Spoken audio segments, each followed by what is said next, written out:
One of the greatest questions that humans have ever pondered is whether we're alone in the universe.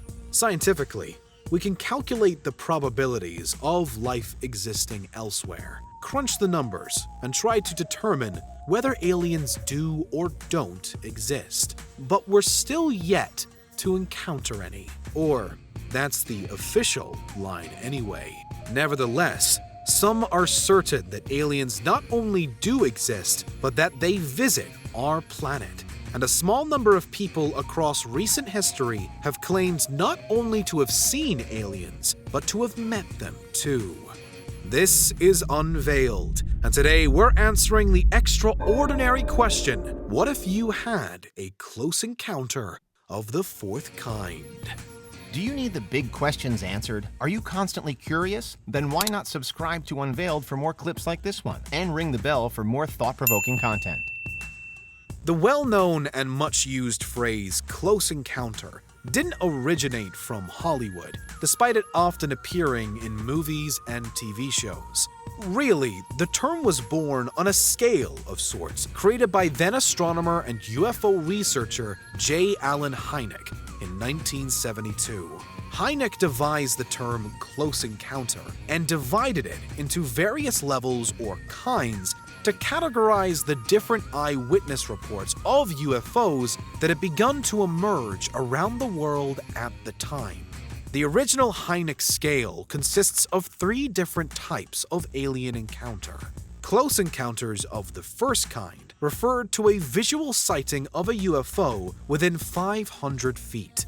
Close encounters of the second kind are UFO sightings along with an accompanying effect of some kind, such as interference with nearby electronics.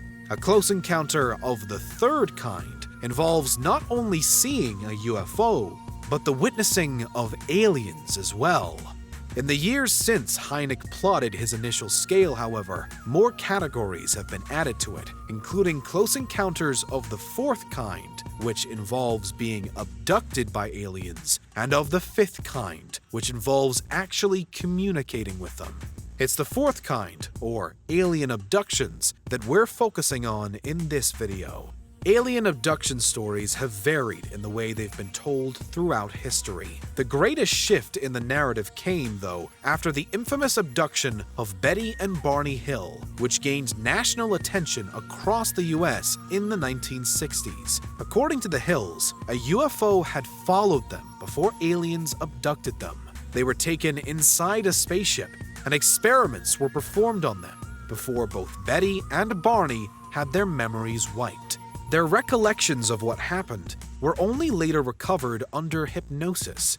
Ultimately, the Hill incident became so famous that, according to skeptics, it kinda set the template for all alien and UFO stories that followed. But actually, the first abduction story to receive notable coverage of any kind anywhere in the world came before the Hills. It centered on Antonio Villas-Boas, a Brazilian farmer who claimed he was abducted by 5-foot-tall humanoids 4 years earlier, in 1957. The similarities that these cases share, as well as various others in the years since, are certainly up for debate, but they do at least allow us to understand what it might be like to have a close encounter of the fourth kind. The event itself would start out as many others have, with you seeing a UFO in the sky coming towards you, or perhaps with you waking up to aliens standing around your bed, if it turns out to be a more sci-fi horror kind of reality. First things first, it's possible that you won't be able to move, as some kind of paralysis is common in alien encounter stories. You'd probably see various bright or flashing lights too, as that's another common motif. Often, in various alien accounts, the aliens themselves are described in much the same way as those made famous by the Hills, as an otherworldly race generally known as the Greys. These creatures are usually human-like, but with different bodily proportions and with smooth, gray skin and bulging eyes. There have been other reports, though, of ET visitations conducted by more reptile-like aliens, smaller, and with yellow eyes. In a past video, we took a look at what aliens might really look like according to science, so be sure to check that out after this.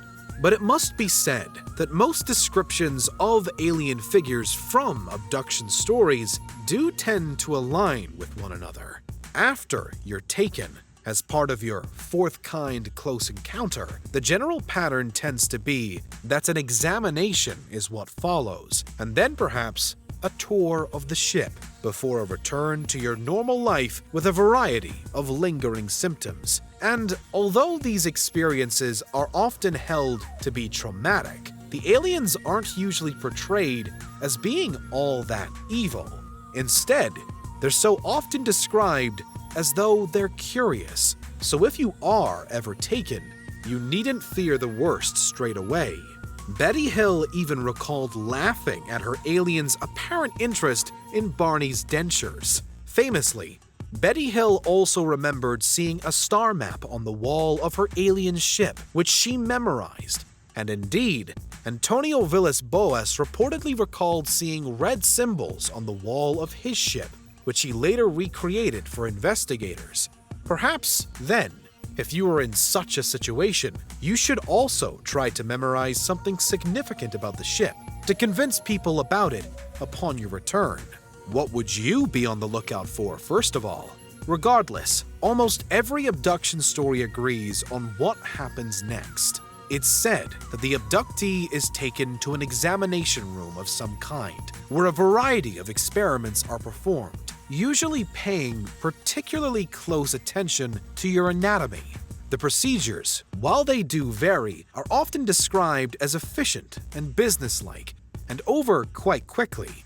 Betty Hill claimed to have a needle inserted into her navel to see if she was pregnant. Others have claimed that small skin samples were taken, or hair samples, but naturally, as those claiming to be abducted by aliens have clearly lived to tell the tale, most stories don't involve death or gory violence. Although, many do claim to have been implanted with a tracking probe, and in some cases, the implant is in their brain, behind their eye, or inside a muscle. So, there are some gruesome accounts too. Nevertheless, if you do experience a close encounter and you are implanted with a probe, it can probably be seen as a good sign, as the aliens must at least intend on returning you to Earth. The final part to many an alien abduction story is also often told. Your memory will, in some way, be wiped.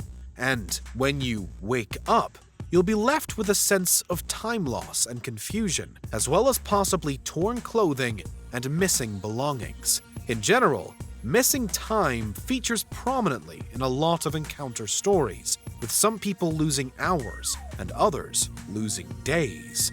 The memories are then often restored via hypnosis, although in some cases, it's claims that they return to a person naturally, as though the memory wipe was only a short-term condition. It's perhaps unsurprising then that those claiming to have been abducted by aliens also report various other problems, including difficulty sleeping, anxiety, PTSD-like symptoms, stress, and frequent nightmares. As a result, many refer to a condition now known as post-abduction syndrome. And although PAS hasn't been officially recognized, there have been dedicated groups set up to help support those claiming to have experienced an alien encounter in their past. Additionally, if you were to have an alien experience like this, it's said that you might also suffer something known as the Oz factor, which is a feeling a little like déjà vu, but more disturbing, that something just isn't quite right or real within the world. There have also been reports of post-alien theophany before, though, which is sort of the opposite and can be described as an ultimate and euphoric feeling. No matter how you come out the other side, however, one thing's for sure, you'll almost certainly be forced to deal with the fact that most people in your life will have trouble believing you, and so you could quickly find yourself questioning your own memories. Until there's officially recognized proof of aliens on Earth, that situation isn't likely to change. For now, there's something of a standoff. Most scientists and researchers agree that alien abductions are, for whatever reason, not real. They're either faked, or those claiming to have experienced them are unknowingly influenced or mistaken, with often offered explanations including a lack of sleep and sleep paralysis. However, so many alien claimants stick to their story for their whole lives. They know what to say, they know what they saw, they know what they experienced, and they're not about to deny that reality, as strange as it may seem. But that's what would happen if you had a close encounter of the fourth kind. What do you think? Is there anything we missed? Let us know in the comments. Check out these other clips from Unveiled, and make sure you subscribe and ring the bell for our latest content.